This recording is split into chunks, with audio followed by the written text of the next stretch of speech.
Welcome back to Mybartender. Today we'll be teaching you how to make one of the most popular tiki drinks, the Mai Tai. Fill your cocktail shaker with crushed, not cubed ice. Add 1.5 ounces of white rum.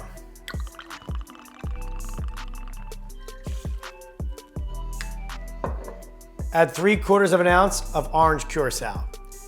You can use triple sec as a substitute, but we prefer using orange curacao. Add 3/4 of an ounce of lime juice.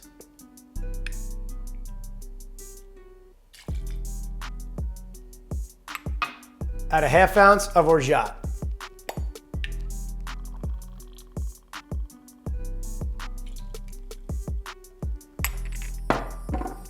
Now shake lightly.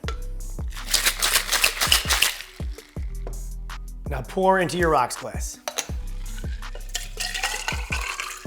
Now use a bar spoon to layer with dark rum.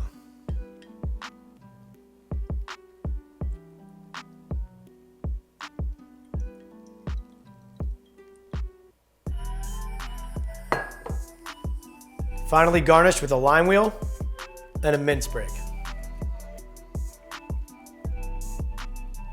And there you have it, the classic tiki cocktail, the Mai Tai.